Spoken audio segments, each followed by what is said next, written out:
का बेचवा रामदेव बाबा पतंजलि के गुड़िया कायाब का बेचवा रामदेव बाबा पतंजलि के गुड़िया का बेचवा रामदेव बाबा पतंजलि के गुड़िया पतंजलि के गुड़िया का बेचवा रामदेव बाबा हाथ पाँव तोहर बाबा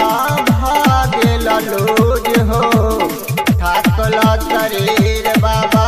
के तलियलूज हो शरीर बाबा के तलियलूज हो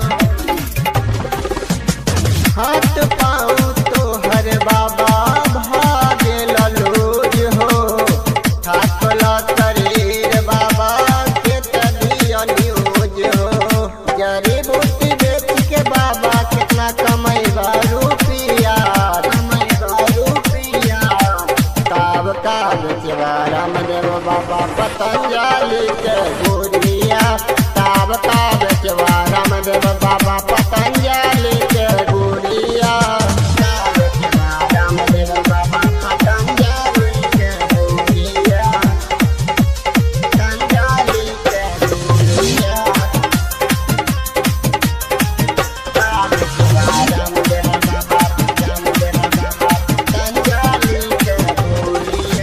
जवानी के ताव कैलो मन मानी घर में बच के खा पिया बाबा दाना पानी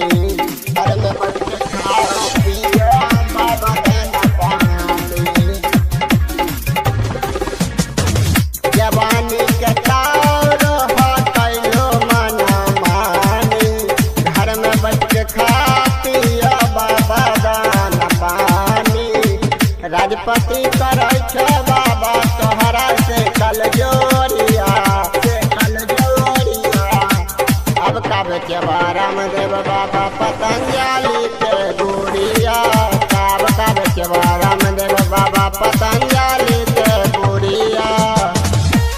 का बेचवा रामदेव बाबा पतंजलि के गुड़िया पतंजलि के गुड़िया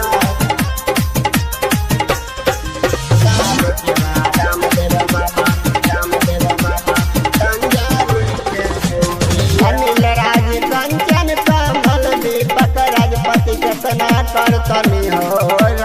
कितने करतनी हो